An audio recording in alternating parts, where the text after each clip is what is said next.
ধরণীর বুকে জুড়ে নেমে এসেছে আধার। সেই আধারের মাঝে বারান্দার বেতের চেয়ারে বসে চোখ বন্ধ করে গিটারে সুর তুলছে মাহাদ।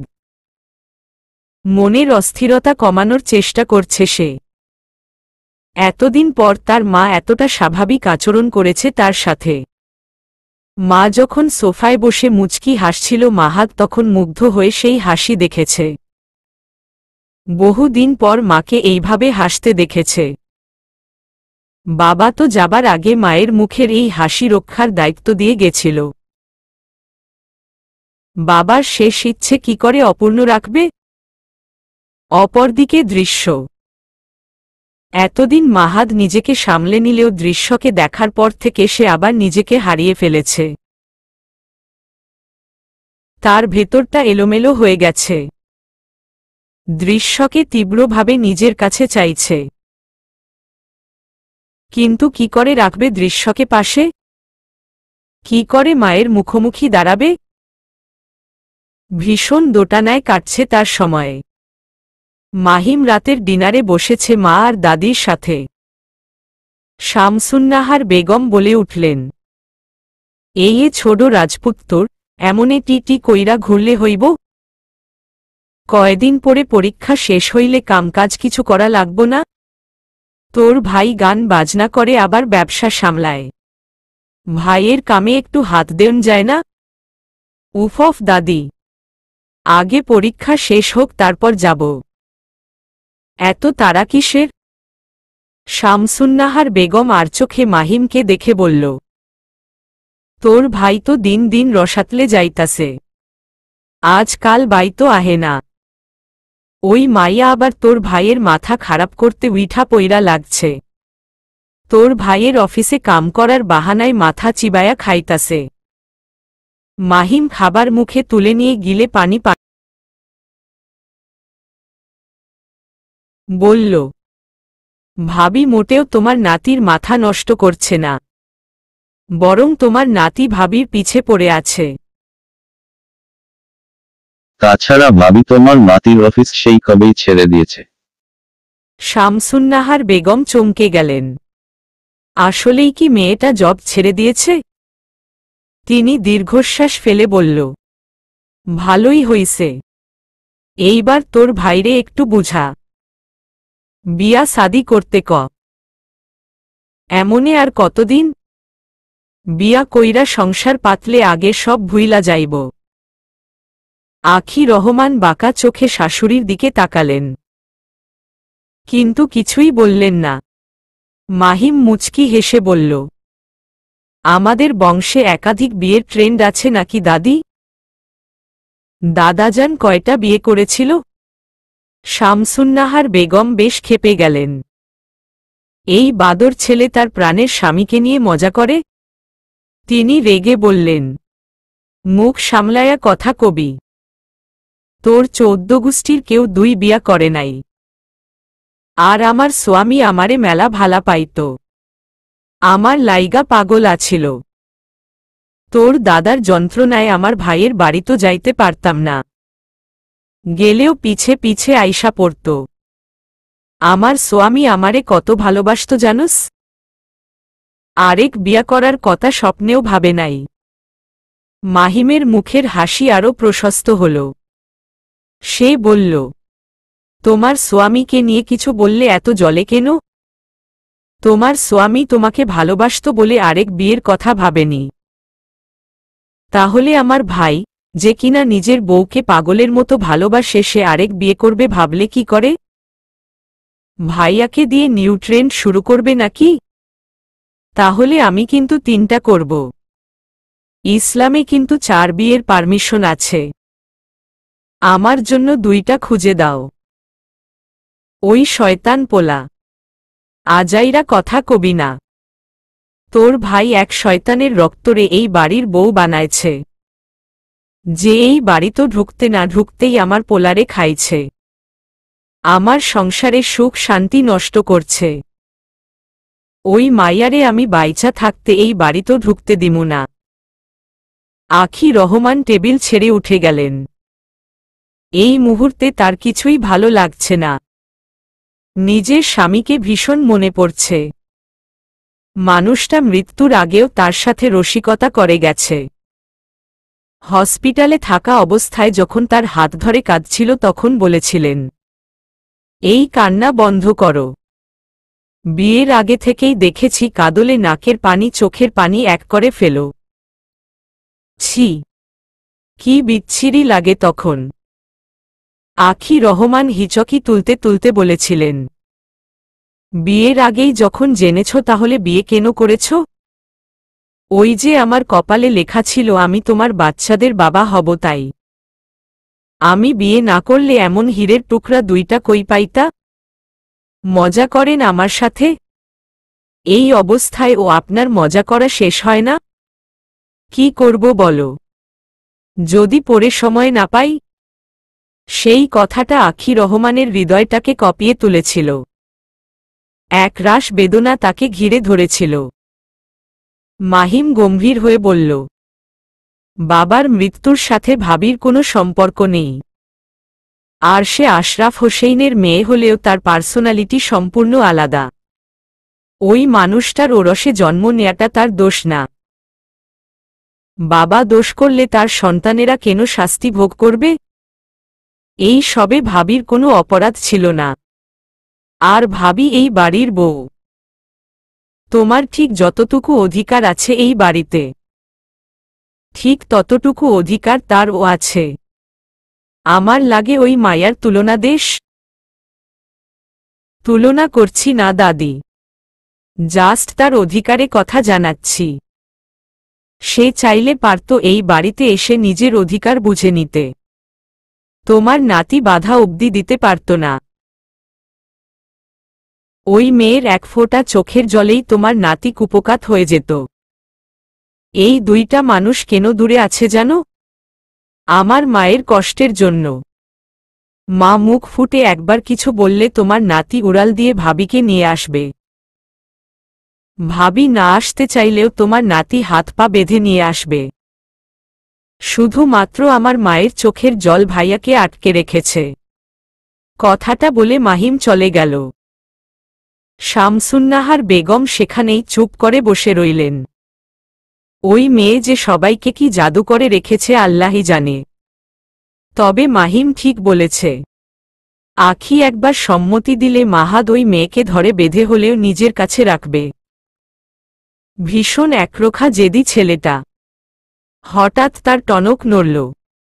মাহিম কি বলল? তার জন্য দুইটা মেয়ে খুঁজতে। তিনটা বিয়ে করবে বলে দুইটা কেন খুঁজতে বলল? তার মানে এই পোলা নিজের জন্য বউ খুঁজে নিয়েছে? আল্লাহ, একটা নাতিরেও মনমতো মেয়ে খুঁজে বিয়ে দিতে পারলেন না। একটা তো জল্লাদের মাইয়া বিয়া করছে। আল্লাহই জানে এইটা কোনো মাইয়া পছন্দ করছে। মাহাদ আয়নার সামনে দাঁড়িয়ে রেডি হচ্ছে। ঠিক দৃশ্য যেমনটা পছন্দ করে তেমন ভাবে। দৃশ্যর দেয়া পাঞ্জাবিটা গায়ে জড়িয়েছে। একটু টাইট মনে হচ্ছে। বডি শেপ চেঞ্জ হয়েছে তাই পাঞ্জাবিটা কিছুটা টাইট মনে হচ্ছে। তবুও এটা গায়ে জড়িয়ে ভীষণ ভালো লাগছে। সে দ্রুত রেস্টুরেন্টের উদ্দেশ্যে বেরিয়ে গেল। আজ পুরো রেস্টুরেন্ট সে একাই বুক করেছে। সেলিব্রিটি হওয়ার দরুন তাকে বেশ সাবধানে চলতে হয়। পাবলিক প্লেসে যখন তখন বসা যায় না। মিডিয়া দেখা যাবে তিলকে তাল বানিয়ে দিবে। রেস্টুরেন্টে পৌঁছে মাহাদ অপেক্ষা করতে লাগল। যেই মাহাদের জন্য সবাই অপেক্ষা করে আজ সেই মাহাদ করো জন্য অস্থির হয়ে অপেক্ষা করছে। সময় যেন কাটছে না।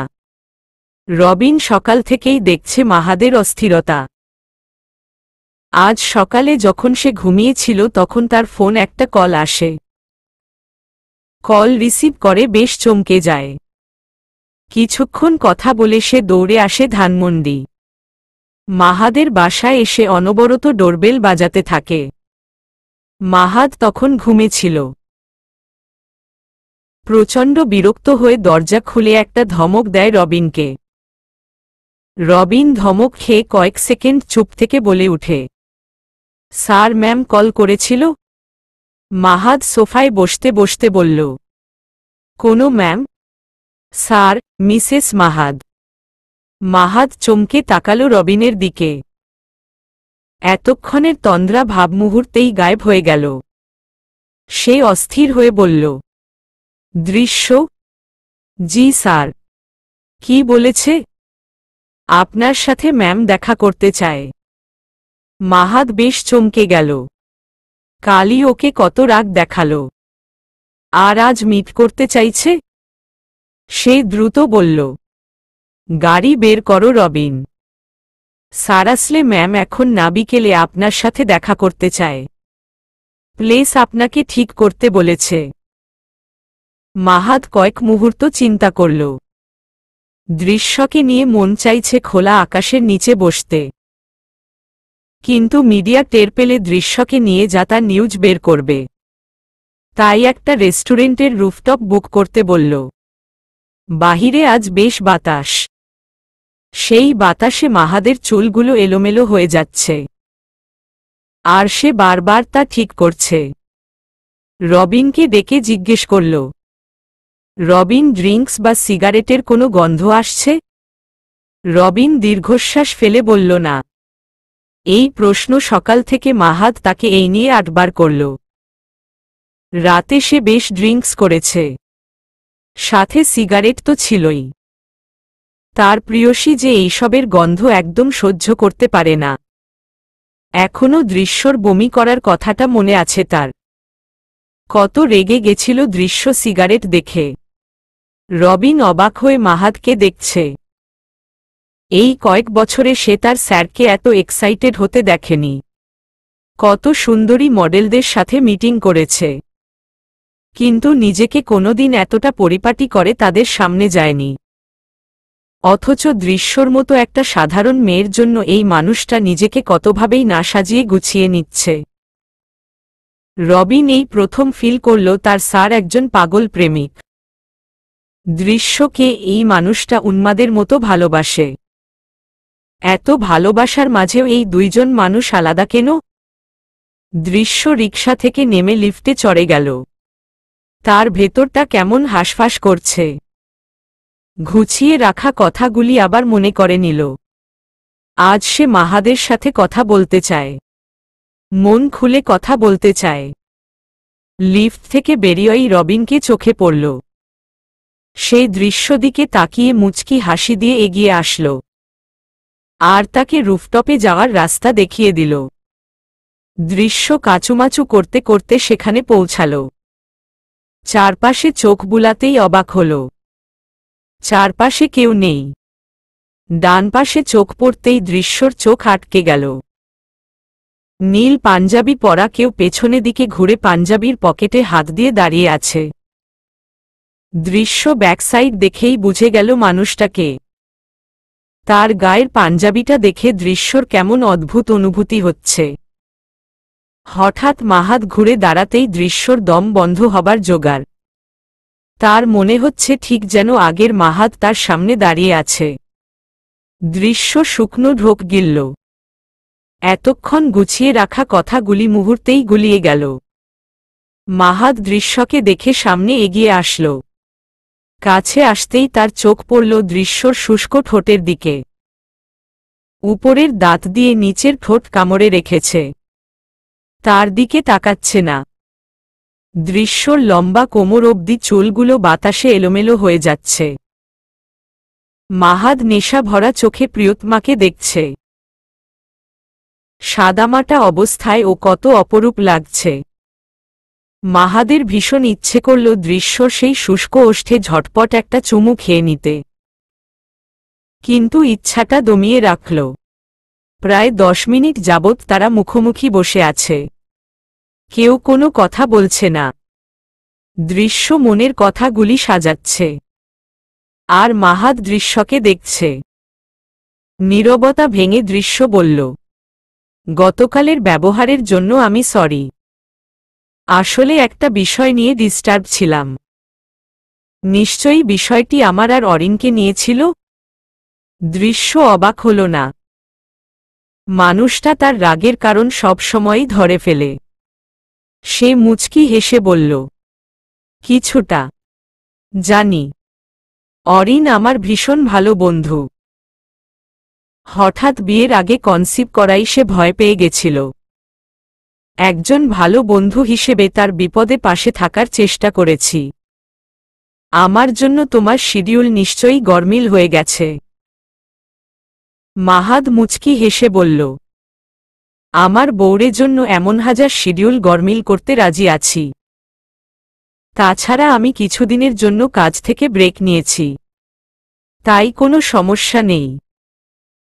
আবার তারা কিছুক্ষণের জন্য নীরব হয়ে গেল। দৃশ্য আবার বলল, এইভাবে আমার পিছু কেন নিয়েছ? কয়েক বছর আগে তো সবটাই শেষ হয়ে গেছিল, তবে কেন আবার এই পাগলামো করছ? আসলে কি চাইছ তুমি? মাহাদ নিজেকে প্রশ্ন করল সে কি চায়, কিন্তু কোনো জবাব পেল না। না সে দৃশ্যকে নিজের করে নিতে পারছে আর না পারছে দৃশ্যর থেকে দূরে থাকতে। সে থমথমে গলায় বলল, জানি না। দৃশ্য দীর্ঘশ্বাস ফেলল। জবাবটা এমন কিছু হবে দৃশ্য সেটা আগে থেকেই জানত। তবে আজ সে মাহাদকে তার জীবনের কঠিন বাস্তবতাগুলো বলতে চায়। দৃশ্য এবার বলতে শুরু করল, আমার লাইফের সবচাইতে প্রিয় মানুষ ছিল আমার ভাইয়া, তারপর আমার মা।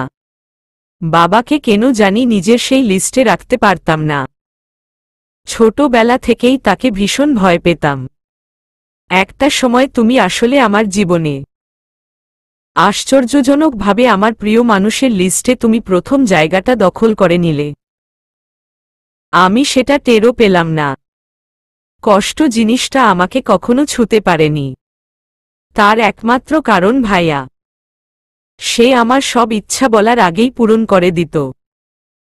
কিন্তু যেই মুহূর্তে এই মানুষটাকে আমি আমার পাশে খুব করে চেয়েছি তখন পায়নি। যেই ভাইয়া আমার সামান্য চোখের জল সহ্য করতে পারত না, সে তোমাকে ভালোবাসার অপরাধে একাধিকবার আমার গায়ে হাত তুলেছে। আমি ভীষণ ভেঙে পড়েছিলাম তখন। আরও ভেঙে পড়েছিলাম যখন বাবা আমার চোখের সামনে মাকে বেধড় মেরেছিল। তুমি তোমার মায়ের চোখের জল সহ্য করতে পারো না, অথচ আমি আমার মায়ের সেই আর্তনাদ সহ্য করেছি। নিজের মাকে আমার জন্য রক্তাক্ত হতে দেখেছি। এত মারের পরও সে নিজের জন্য কষ্ট পায়নি। বাবার আমাকে করা আঘাতে বেশি কষ্ট পেয়েছে। আসলেই মায়েরা এমনি হয়, সন্তানের কষ্ট সহ্য করতে পারে না। তোমাকে ইগনোর করতে বাধ্য হয়েছিলাম তখন। কিন্তু সেদিন যখন তুমি বিয়ের কথা বললে আমি সব ভুলে স্বার্থপরের মতো রাজি হয়ে গেছিলাম। আমার মনে হয়েছিল শুধু তুমি আমার পাশে থাকলেই চলবে। তুমি আমার হাত ধরলেন আর কোনো কষ্ট আমাকে ছুঁতে পারবে না। মাহাদ একদৃষ্টিতে দৃশ্যকে দেখছে। দৃশ্য আকাশের দিকে তাকিয়ে কথা বলছে। দৃশ্যর চোখজোড়া চিক চিক করছে। মনে হচ্ছে যে কোনো সময় মুক্ত দানার মতো গড়িয়ে পড়বে অশ্রু। দৃশ্য আবার বলতে শুরু করল, তবে আমি জীবনে সবচাইতে বড় ধাক্কাটা খেয়েছি সেদিন, যেদিন তুমি আমার হাত ছেড়ে দিলে। আমি না এইটা বিশ্বাস করতে পারিনি। এই ব্যাপারটা আমার কিছুতেই হজম হয়নি। আমার বিশ্বাস ছিল তুমি আমাকে ফিরিয়ে নিতে আসবে। আমি তোমার পথ চেয়ে বসেছিলাম। মাহাদের চোখ ভিজে উঠল। সে নিজের মাথা নিচু করে নিল। সেই যে ভালোবাসার মানুষটির বিশ্বাসের মর্যাদা রাখতে পারেনি। দৃশ্য আবার বলল, তোমরা যেদিন ঢাকায় চলে আসলে আমি পাগলের মতো ছুটে গেছিলাম তোমার বাসায়। চিৎকার করে সেদিন কেঁদেছিলাম আমি। আমার বিশ্বাস মুহূর্তেই ভেঙে চুরে গেছিল। তারপর থেকে না, নিজেকে হারিয়ে ফেলেছিলাম। সত্যি বলতে বাঁচার ইচ্ছাটা নষ্ট হয়ে গেছিল। দম বন্ধ হয়ে আসত। খাবার গলা দিয়ে নামত না। তখন সুইসাইড করার চেষ্টা করলাম, কিন্তু মরতে পারলাম না। সেদিন মরে গেলে হয়তো ভালো হতো। কারণ সামনে আমার জন্য আরো ভয়াবহ কিছু অপেক্ষা করছিল। বাবা আমার বিয়ে ঠিক করল। আমি তো বিবাহিতা ছিলাম। তবুও বাবা আমার সাথে এই অন্যায় কাজটা করতে চাইল। কি করব কিছুই বুঝতে পারছিলাম না। আমি মানতে পারিনি বাবার ডিসিশন। আমি তো তোমার নামে কবুল বলেছি, তাহলে অন্য কাউকে কি করে মেনে নিব? সেদিন একটা শক্ত হাতে প্রয়োজন ছিল আমার, যে আমাকে সেই বিপদ থেকে উদ্ধার করবে। কিন্তু কেউ ছিল না। আমি বিয়ে করতে রাজি হয়নি বলে বাবা সেদিনও আমাকে প্রচুর মেরেছিল। আজও সেই আঘাতগুলো আমাকে রাতে দুঃস্বপ্ন হয়ে তাড়া করে বেড়ায়। এত কিছুর পরও যখন আমি রাজি হলাম না, তখন বাবা মাকে মেরে ফেলার হুমকি দিল। আমি আর কিছুই বলতে পারিনি। কিন্তু হলুদের আগে রাতের আধারে আমি সেদিন বাড়ি ছেড়েছিলাম, যেই আমি একা কোথাও যেতে পারতাম না। সেই আমি অনিশ্চিত জীবনের দিকে পা বাড়িয়েছিলাম। কোথায় যাব, কি করব কিছুই নিশ্চিত ছিল না। সেদিন ট্রেন থেকে নেমে আমি আবিষ্কার করলাম এক নতুন দুনিয়ায় চলে এসেছি। জানো, সেদিন সেই ট্রেন স্টেশনের বাইরে আমার বাবার বয়সী একটা লোক আমাকে খারাপ প্রস্তাব দিয়েছিল। সেই দিন না বুঝলে ও আজ বুঝি লোকটা আমাকে প্রস্টিটিউট ভেবে একটা রাত কাটাতে চেয়েছিল। মাহাদের চোয়াল শক্ত হয়ে আসল, হাত জোড়া মুষ্টিবদ্ধ করে রইল। ইচ্ছা হলো লোকটাকে কেটে কুকুরকে খাওয়াতে। দৃশ্যর দিকে তাকিয়ে দেখল তার গাল ভেজা। দৃশ্য চোখ মুছে নিল, আবার বলল। আমি ভীষণ ভয় পেয়ে গেছিলাম। স্টেশনের এক ভিখারি দাদির পাশে ঘুটিসুটি মেরে শুয়ে পড়েছিলাম। ভীষণ ভয় পেয়েছিলাম সেদিন রাতে।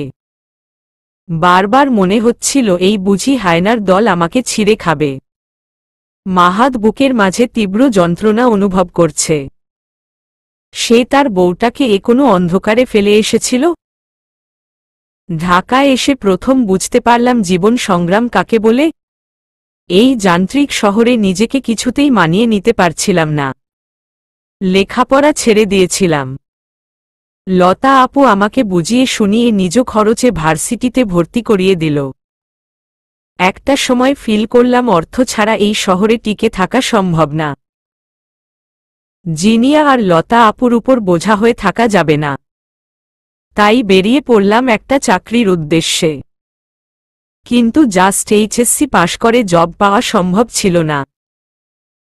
তবুও কয়েকটা ছোট পোস্টে ইন্টারভিউ দিয়েছিলাম, কিন্তু স্বাভাবিকভাবে হয়নি। আর কয়েক জায়গায় তারা আমাকে চাকরি দিতে রাজি হয়েছে, কিন্তু দৃশ্য ঢোক গিলল। কান্নাগুলো দলা পাকিয়ে আসতে চাইছিল। দৃশ্য নিজেকে সামলে বলল, সমাজে এত নিকৃষ্ট মানুষ আছে আমার জানা ছিল না। আমি ভাবতাম আমার বাবাই হয়তো সবচাইতে নিকৃষ্ট। কিন্তু এই শহরে এসে জানতে পারলাম পদে পদে এই মুখোশধারী মানুষগুলি আছে। পৃথিবীর এই অন্ধকার জগৎ সম্পর্কে জানতে শুরু করলাম। এই শহরের রাস্তায় চলতে গিয়ে কতবার হোঁচট খেয়েছি তার হিসেব নেই। ভীষণভাবে ভেঙে পড়তাম। পরে লতা আপু আর জিনিয়া আমায় আবার পথ চলতে সাহায্য করত। পাবলিক বাসগুলিতে কতবার মানুষ রূপী পশুদের তোপের মুখে পড়তে হয়েছে। আমার জীবনে বাবা, ভাইয়া আর তুমি ছাড়া কোনো পুরুষ ছিল না। তোমাদের স্পর্শে আমি অভ্যস্ত ছিলাম। কিন্তু এই শহরে মানুষের ভিড়ে কতবার নোংরা স্পর্শের শিকার হয়েছি জানা নেই। প্রথম বাসে উঠে এই পরিস্থিতির শিকার হয়েছিলাম। সেদিন বাস থেকে নেমে রাস্তায় বসে চিৎকার করে কেঁদেছিলাম। তুমি ছাড়া অন্য কারো সামান্য স্পর্শ আমাকে ভেতর থেকে ভেঙে দিত। কিন্তু নিজেকে এই শহরে মানিয়ে নিতে শিখলাম। কি করে নিজেকে সেভ করতে হয় তা অটোমেটিক্যালি শিখে গেলাম। আসলে পরিস্থিতি সব শিখিয়ে দেয়। মাহাদের নিজেকে শেষ করে দিতে মন চাইছে। দৃশ্যকে এই পরিস্থিতিতে তার জন্যই পড়তে হয়েছে। সে দুই হাতে নিজের চুল খামচে ধরল। যারা যারা তার বউয়ের দিকে বাজে নজরে তাকিয়েছে প্রত্যেকে শেষ করে দিতে পারলে মনটা শান্ত হতো। জানো, আমার মনমতো খাবার রান্না না হলে আমি খেতাম না। মা আমার পেছনে ঘুরে ঘুরে আদর করে খাইয়ে দিত। কিন্তু এই শহরে এসে আমি বাস্তবতার মুখোমুখি হলাম। এমন অনেক বেলা গেছে আমি না খেয়েছিলাম। সারাদিন না খেয়ে ক্লাস করতাম। বেশি খিদে পেলে পানি দিয়ে খিদা মিটাতাম। মাহাদ ফুপিয়ে কেঁদে উঠল। সে যে আর শুনতে পারছে না। যেই মেয়েটাকে সে পরম আদর যত্নে আগলে রাখতে চেয়েছিল, অথচ সেই মানুষটাকেই এত কঠিন বাস্তবতার মুখোমুখি হতে হয়েছে।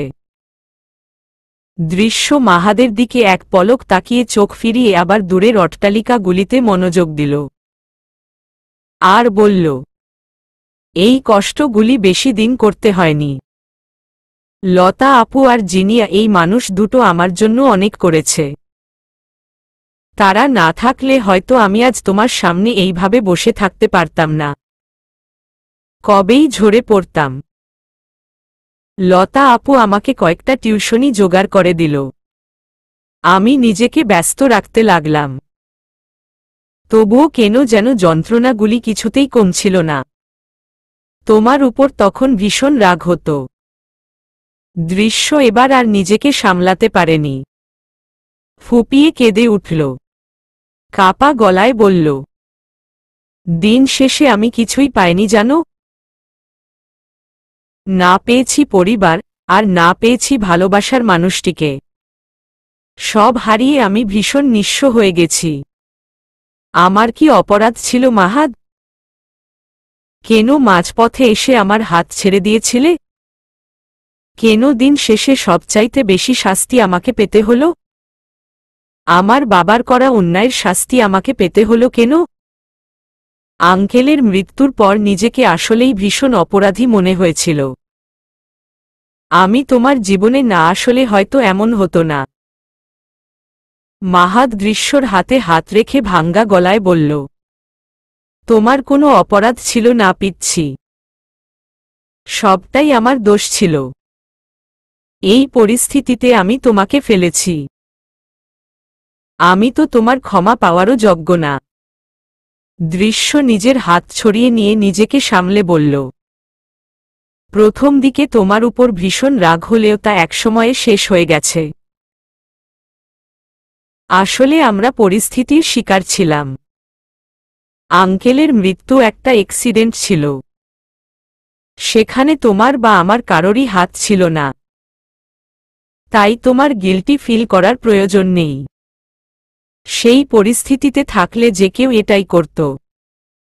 তাই তোমার প্রতি আমার কোনো অভিযোগ নেই। এখন তোমার সামনে বসা মেয়েটা আর আগের দৃশ্য নেই। এই দৃশ্য কঠিন বাস্তবতা দেখে বেশ শক্ত হয়ে গেছে। আমি আর আগের আমি নেই। সেই স্বপ্নের দুনিয়া থেকে অনেক আগেই বেরিয়ে এসেছি। এই শহরে নিজেকে টিকিয়ে রাখতে শিখে গেছি। দৃশ্য একটু থামল। ঢোক গিলে আবার বলল, তোমার আর আমার মধ্যে একটা শক্ত দেয়াল তৈরি হয়ে গেছে, যেটা এত সহজে ভাঙ্গা সম্ভব না। তাছাড়া আমি তোমার যোগ্য নই। তোমার পাশে এই আমাকে কিছুতেই মানায় না। তোমার স্ট্যাটাসের সাথে আমার মতো পরিবারহীন সাধারণ কাউকে একদম যায় না। তোমার উচিত একটা ভালো পরিবারের সুন্দরী, শিক্ষিত আর স্মার্ট মেয়েকে বিয়ে করা। এই কয়েক বছরে আমি নিজেকে সামলে নিয়েছি। কিন্তু এখন তুমি আবার আমাকে দুর্বল করে দিচ্ছ। মাহাদ সব সম্পর্ক পূর্ণতা পায় না। আন্টিকে কষ্ট দিয়ে আমি কখনোই সুখী হতে পারব না। তোমার পরিবার কখনোই আমাকে মেনে নিবে না। আমাকে দেখলেই আন্টি আর দাদির আঙ্কেলের কথা মনে হবে। মন থেকে আমাকে মানতে পারবে না। তাদের কষ্ট দিয়ে আমি তোমার সাথে থাকতে পারব না। আমাদের সংসার করাটা আসলে ভাগ্যে নেই। এই আমাকে দেখে তুমি কষ্ট পাচ্ছ, তোমাকে দেখে আমি কষ্ট পাচ্ছি। এমনটা চলতে দেয়া ঠিক না।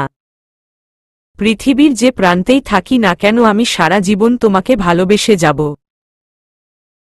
দূরে থেকে ভালোবাসা যাবে না এমন তো নয়। আমি চাই তুমি লাইফে মুভ অন করো। এই অনিশ্চিত সম্পর্ককে ধরে রেখে কষ্ট পেও না। আমি চাই তুমি সুখে থাকো। সে ক্ষেত্রে আমাদের বিয়ের সম্পর্কটা যদি বাধা সৃষ্টি করে থাকে তবে সেটা থেকে তোমাকে আমি মুক্তি দিতে রাজি আছি। তুমি ডিভোর্স লেটার পাঠিয়ে দিও, আমি সাইন করে দেব। মাহাদ মাথা নিচু করে চোখের জল ফেলছে। ভেতরটা দুমড়ে মুচড়ে যাচ্ছে। নিজের মনকে কিছুতেই শান্ত করতে পারছে না। তবে ডিভোর্স শব্দটা শুনে তার বুক ধক করে উঠল। এই শব্দটা তার বুকে তীব্র যন্ত্রণার সৃষ্টি করল। শো শো আওয়াজের বাতাস চলছে। কয়েকটা নাম না জানা পাখি ডানা ঝাপটিয়ে কালো আকাশে উড়ে বেড়াচ্ছে। অদ্ভুত একটা স্তব্ধ পরিবেশ। একজোড়া কপোতকপতি নিস্তব্ধ হয়ে চোখের জল ফেলছে। কিন্তু কেউ কারো চোখের জল মুছে দিতে পারছে না। মুখোমুখি বসা মানুষ দুজন আপন হলেও আজ সময়ের ব্যবধানে পাশাপাশি থেকেও ছুঁয়ে দেখতে পারছে না। অদৃশ্য দেয়াল দুজন মানুষকে আলাদা করে রেখেছে। দৃশ্য দুহাতে চোখের অশ্রু কণা মুছে গলা ঝেড়ে পরিষ্কার করে নিল। এক পলক মাহাদের দিকে তাকাল। সামনে মাথা নিচু করে অশ্রু ঝরানো মানুষটা তার স্বামী। এই সুদর্শন পুরুষটি তার একান্ত ব্যক্তিগত হয়েও তার না। ছেলেদের নাকি কাঁদতে নেই, তবে সামনে বসা সুদর্শন পুরুষটির মতো মায়া জড়ানো কান্না দেখে দৃশ্যর মনে হল পুরুষদের কাঁদা উচিত। মেয়েদেরও অধিকার আছে এই সৌন্দর্য দেখার। দৃশ্যর ইচ্ছে হচ্ছে সামনের মানুষটির লাল হওয়া নাকে একটা বিষাক্ত কামড় বসিয়ে দিতে। তখন কি এই লাল নাকটা নীল হয়ে যাবে? দৃশ্য কোমল স্বরে বলল, এত কিছু তোমাকে কেন জানিয়েছি জানো? মাহাদ মাথা তুলে তাকাতে পারল না। তার চিৎকার করে কাঁদতে মন চাইছে। সামনে বসা তার হৃদয় হরিণীকে ঝাপটে ধরে কাঁদতে মন চাইছে। দৃশ্য আবার বলল, জীবনের অনেক প্রতিকূল পরিবেশ আমি এক্সপেরিয়েন্স করেছি। শারীরিক, মানসিক, আর্থিক সব সমস্যার মধ্য দিয়ে আমি গেছি। তাই এখন আর কোনো কিছুতে ভয় পাই না। যে কোনো পরিস্থিতিতে নিজেকে সামলাতে শিখে গেছি। পরিবার থেকে বিচ্ছিন্ন হয়ে আমি ঝরে পড়িনি মাহাদ। তুমি হয়তো ভাবতে পারো আমি একা কি করে চলব, বাট ট্রাস্ট মি, আমার তোমার সাপোর্টের কোনো প্রয়োজন নেই। আমার ভার্সিটির এক ফ্রেন্ডের বাবা আমাকে একটা জবের ব্যবস্থা করে দিয়েছে। আপাতত ছোট পোস্টে থাকব। অনার্স কমপ্লিট হওয়ার পর সার্টিফিকেট পেয়ে বড় পোস্টের দিকে যাওয়ার সুযোগ আছে। তখন একটা স্ট্যাবল জব হবে। সামনের মাসে জয়েন করব আমি সেখানে। সুপার শপের জবটা একটা মাসই করব। আমি আমার এই লাইফে বেশ ভালো আছি। আমি সবসময়ই স্বাধীনভাবে চলতে চাইতাম, কিন্তু কোনোদিনই সেটা পারিনি। কিন্তু এখন আমি স্বাধীনভাবে চলতে পারছি, যেখানে বাবার কোনো নিষেধাজ্ঞা নেই। কারো কাছে কৈফিয়ত দেওয়ার প্রয়োজন পড়ে না। আমি মুক্ত পাখির মতো উড়ে বেড়াতে পারছি। আমি তো এমনটাই চাইতাম। তোমার এত ভালো একটা ক্যারিয়ার গ্রাফ তৈরি হয়েছে। আমি চাই না অতীতের জন্য সেটা নষ্ট করো। আমি কখনোই একটা মাতাল অসভ্য রকস্টার মাহাদকে দেখতে চাইনি। আমি চেয়েছি আমার মাহাদকে সবাই ভালোবাসুক। তোমার এসব কাজে আন্টি হয়তো ভীষণ কষ্ট পায়। সেই মানুষটার চোখে আমাকে আর অপরাধী করো না। হয়তো তোমার এই অবস্থানের জন্য তোমার পরিবার আমাকে দোষারোপ করে। আমার মনে তোমার জন্য কোনো ঘৃণা নেই মাহাদ। পারলে আমাকে আর আমার পরিবারকে ক্ষমা করে দিও। দৃশ্য উঠে দাঁড়াল। এই জায়গায় আর বসে থাকতে ইচ্ছে করছে না। সামনের মানুষটিকে এই অবস্থায় আরো কিছুক্ষণ দেখলে হয়তো সে ভয়ঙ্কর কিছু করে বসবে। তারপর হয়তো আর এই মানুষটির কাছ থেকে দূরে থাকা সম্ভব না। দৃশ্য এক কদম সামনে এগিয়ে আবার পেছনে ফিরে বলল, আমার পেছনে পড়ে জীবনটাকে শেষ করে দিও না। আমাদের ধারা আন্টি ভীষণ কষ্ট পেয়েছে। পরোক্ষভাবে তার কষ্টের জন্য আমরা অপরাধী। তাই মানুষটাকে আর কষ্ট না দিয়ে মুভ অন করো। তিনি নিশ্চয়ই চায় তার ছেলে বিয়ে করে সংসার করুক। আমিও সেটাই চাই। আর বারবার আমার সামনের এসে যন্ত্রণা বাড়িয়ে দিও না। যা সম্ভব না তার পেছনে ছুটে বেড়ানো বোকামি ছাড়া আর কিছুই না। মাহাদ যেন আজ কথা বলার ভাষা হারিয়ে ফেলেছে। বুক ফাটা চিৎকার আসছে। শুধুমাত্র তার জন্য তার প্রিয়তমা এতটা যন্ত্রণার মধ্যে দিয়ে গেছে, যেখানে এই মেয়েটার কোনো অপরাধী ছিল না। মাহাদ পায়ে কারো স্পর্শ পেয়ে চমকে তাকাল। দেখল দৃশ্য নিচু হয়ে বসে তার পায়ে সালাম করছে। হঠাৎ তার পায়ে তরল জাতীয় কিছু পড়ল। সে বুঝতে পারল সেটা তার প্রিয়তমার অশ্রু ছিল। সে দ্রুত দাঁড়িয়ে দৃশ্যকে উঠিয়ে বুকে জড়িয়ে নিল। শক্ত করে বুকের মাঝে ধরে হু হু করে কেঁদে দিল। তার অশ্রুধারা দৃশ্যর গলা ভিজিয়ে দিচ্ছে। দৃশ্য ও মাহাতকে জড়িয়ে ধরল। তার বুকে মুখ গুজে দিল। উফ অফ! আবার সেই মাতাল করা ঘ্রাণ। আজ বহুদিন পর এই বুকে মাথা রাখতে পেরেছে দৃশ্য। মনে অদ্ভুত এক প্রশান্তি বয়ে যাচ্ছে। ভীষণ নিরাপদ এই জায়গাটা। সারাটা জীবন যদি এইভাবে থাকা যেত।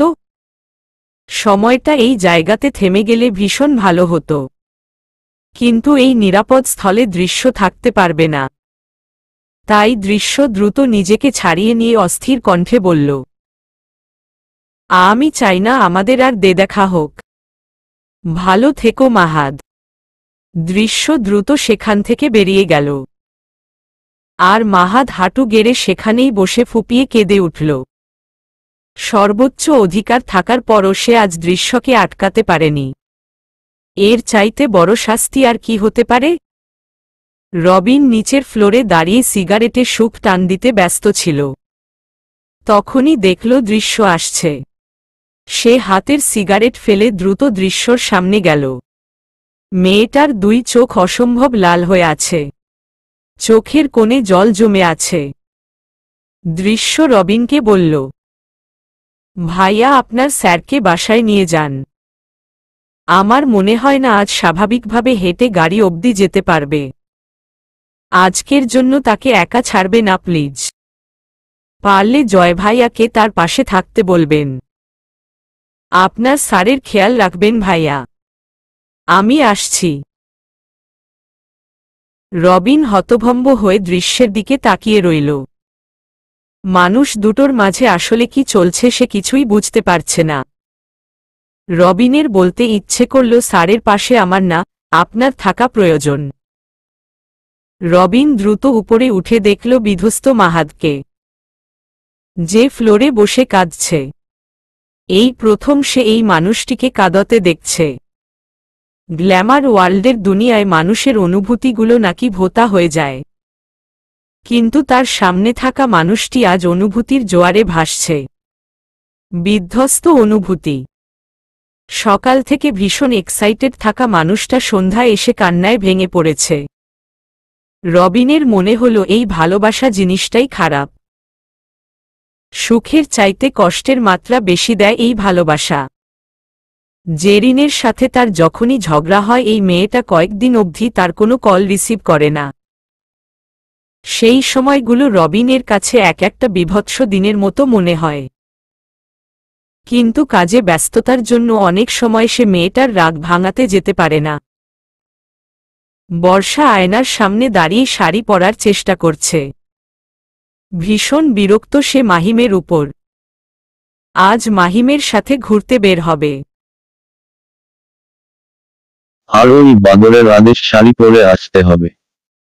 তার ছোট হয়েও কেমন শাসন করে তাকে। বর্ষার নিজের কপাল নিজে চাপড়াতে ইচ্ছে করছে।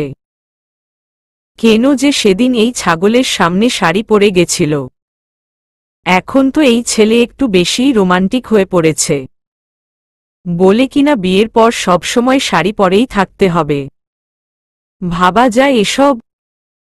বর্ষার বাবা অনেকক্ষণ যাবৎ মেয়ের কাণ্ড দেখছে। তবে শাড়ি পরতে দেখে প্রথমে একটু অবাক হয়েছেন। তার মেয়েকে জিন্স আর টপসে দেখে অভ্যস্ত তিনি। মেয়েটা দেখতে একদম মায়ের মতো হয়েছে, কিন্তু স্বভাব হয়েছে পুরো বিপরীত। বর্ষার মা ছিলেন বেশ লজ্জাবতী।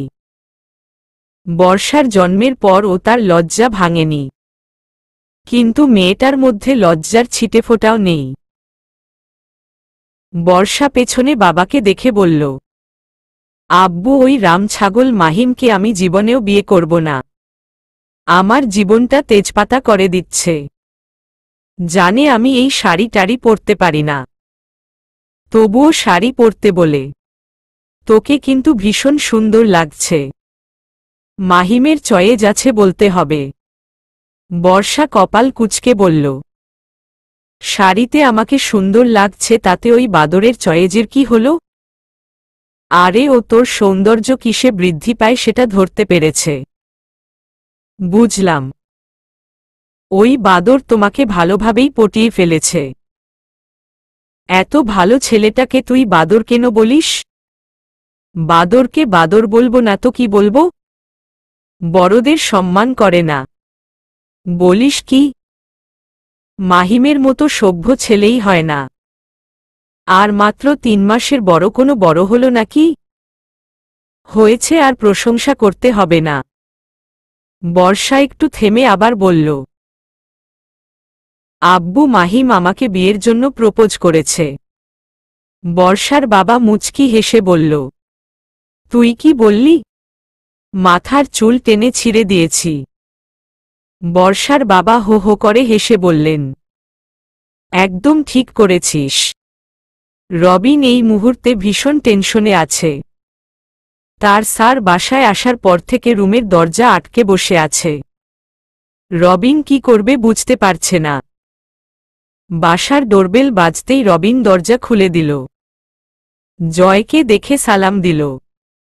জয় চিন্তিত মুখে বলল, মাহাদ কই?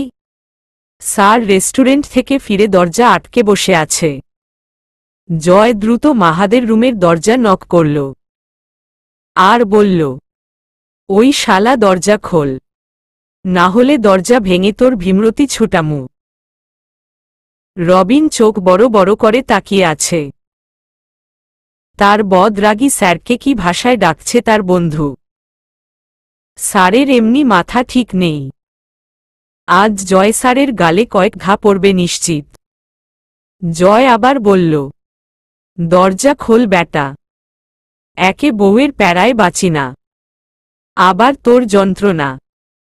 দরজা খোলার শব্দে রবিনের চিন্তা আরও বাড়ল। জয় স্যারের খবর আছে। কিন্তু তাকে অবাক করে দিয়ে মাহাদ জয়কে জড়িয়ে ধরে ফুপিয়ে উঠল। জয় নিজেও কিছুটা হতভম্ব। রাতের আধারে বারান্দায় বসে বিয়ারে চুমুক দিচ্ছে মাহাদ আর জয়। অনেকক্ষণ যাবৎ তাদের মধ্যে নীরবতা চলছে। মাহাদ আকাশের চাঁদের দিকে তাকিয়ে আছে। হাজারো ভাবনা তার মধ্যে ঘুরপাক খাচ্ছে। মাহাদ হঠাৎ বলে উঠল, জানিস, জীবনে যখনই কোনো জায়গাতে এসে আটকে গেলে বাবা এক চুটকিতেই সব সমাধান করে দিত। আজ বাবাকে ভীষণ মনে পড়ছে। সে থাকলে হয়তো মুহূর্তেই আমার সব সমস্যার সমাধান করে দিত। জয় কিছুই বলল না। বোতলে আরেক চুমুক দিল। সচরাচর এসব তার খাওয়া হয় না। মাহাদের সাথে দেখা হলেই খাওয়া হয়। মাহাদ আবার বলল, আমি যখন দৃশ্যর হাত ছেড়ে এসেছিলাম, ভেবেছিলাম আমার কাছ থেকে দূরে থাকলে ভালো থাকবে। জানি ভেঙে পড়বে, কিন্তু তার ভাই ঠিক সামলে নিবে বোনকে। আর আমার কাছ থেকে দূরে থাকলে আশরাফ হুসাইন তার মেয়েকে আর কষ্ট দিবে না। কিন্তু আমি ভুল ছিলাম। দৃশ্য আমাকে এক মুহূর্তের জন্য ভুলতে পারেনি। আমাকে ভালোবেসে মেয়েটা নিজের পরিবার ছেড়ে দিয়েছে। এই ঢাকায় এসে আমার পিচ্ছিটার কত সংগ্রাম করতে হয়েছে। মেয়েটা আমাকে ভালোবেসে নরম বিছানা ছেড়ে শক্ত বিছানায় এসে পড়েছে। সারা জীবন যার পাশে থাকব বলেছিলাম তাকে মাঝপথে ছেড়ে দিয়েছিলাম আমি। মাহাদ আবার বোতলে চুমুক দিয়ে মলিন হেসে বলল, আমি রকস্টার মাহাদ, কোটি কোটি টাকা উপার্জন করে কি লাভ হল, যেখানে আমার বউকে জীবিকার জন্য সীমাহীন পরিশ্রম করতে হচ্ছে। আমজাদ রহমানের পুত্রবধূর তো রানীর মতো থাকার কথা ছিল, কিন্তু আমার বউটার ভাগ্য দেখ। যেই মেয়েটাকে আমি সারাক্ষণ সকল খারাপ নজর থেকে বাঁচিয়ে রাখতাম তাকে এই শহরে নানাভাবে অপদস্থ হতে হয়েছে। মাহাদের চোখ বেয়ে অশ্রু ঝরছে। সে বুকে ঘষতে ঘষতে বলল, আমার বুকটা জ্বলে যাচ্ছে রে। আমার বউয়ের দিকে বাজে নজরে তাকানো প্রতিটা চোখ উপড়ে ফেলতে পারলে এই জ্বালা কমতো। শান্ত হো মাহাদ, এমন ভেঙে পড়িস না। কি করে শান্ত হব বলতো? আমি কেমন কঠিন পরিস্থিতির মধ্যে দিয়ে যাচ্ছি বুঝতে পারছিস? দৃশ্য সেদিন যখন বলেছিল পারবে এই হাত ধরে তোমার মায়ের সামনে দাঁড়াতে, আমি ওকে কিছুই বলতে পারিনি ওর হাতটা শক্ত করে ধরতে। বাবা মারা যাবার পর মাকে কখনো মন খুলে হাসতে দেখিনি। মায়ের সেই মিষ্টি হাসিটাকে ভীষণ মিস করি। বাবা যেদিন মারা গেল সেদিন মায়ের চোখে জল আমাকে ভেতর থেকে শেষ করে দিয়েছিল। মা তো তখন বাবার মৃত্যুর জন্য সবচাইতে বেশি ঘৃণা আমাকে করছিল। অপরাধবোধ আমাকে ভেতর থেকে শেষ করে দিচ্ছিল। আর সেদিন যখন দৃশ্য আমার কাছে ছুটে এলো, মায়ের চোখে আমি যেই কষ্টটা দেখেছি, বিশ্বাস কর তারপর আর কিছুই ভাবতে পারিনি। শুধু মনে হয়েছে আজ আমি দৃশ্যর হাতটা ধরে রাখলে মাকেও বাবার মতো চিরদিনের জন্য হারিয়ে ফেলব। মাকে মানসিক প্রশান্তি দিতে চাইলে আমার দৃশ্যর থেকে আলাদা হতে হবে। কিন্তু দৃশ্যকে ছেড়ে আমি এক মুহূর্তের জন্যও ভালো ছিলাম না। ওকে ভুলে থাকার জন্য নেশায় ডুবে গেলাম। তবুও নেশার ঘোরে দৃশ্যর স্মৃতি আমার পিছু ছাড়েনি। তবুও নিজেকে আড়াল করে ভালো থাকার অভিনয় করে গেছি। কিন্তু যেদিন থেকে দৃশ্যকে আবার দেখলাম, ঠিক সেই মুহূর্তেই আমার শক্ত খোলস ভেঙে গুঁড়ো গুঁড়ো হয়ে গেল। আমি আবার এলোমেলো হয়ে গেলাম। ওকে একদিন না দেখে থাকতে পারছিলাম না। তাই প্রতিদিন অফিসে যেতে লাগলাম। কাজে মন বসাতে পারছি না। ওকে আবার কাছে পাওয়ার নেশা ধরে গেল। কিন্তু আমার পিচ্ছি এখন অনেক বড় হয়ে গেছে, অনেক বদলে গেছে।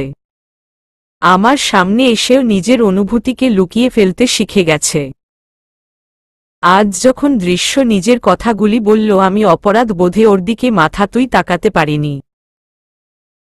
ওর সব অভিযোগ মেনে নিয়েছি। কিন্তু যখন ও ডিভোর্সের কথা বলল, তখন আমি একদম শেষ হয়ে গেছি। ও আমার কাছ থেকে দূরে আছে সেটা তবুও মেনে নিতে পারছি, কারণ কোথাও না কোথাও মনের মধ্যে একটা তীব্র প্রশান্তি কাজ করত। ও তো আমার বউ। কিন্তু ডিভোর্স আমাদের দুজনকে চিরজীবনের জন্য বিচ্ছিন্ন করে দিবে। জয় বেশ চিন্তিত হয়ে প্রশ্ন করল, এখন কি করতে চাস? কারণ দৃশ্য কিন্তু একটা বিষয় ঠিক বলেছে, এইভাবে সম্পর্ককে ঝুলিয়ে রাখার মানে হয় না। আমি কিছুই জানি না, শুধু এতটুকু জানি দৃশ্যকে কখনোই ডিভোর্স দিব না।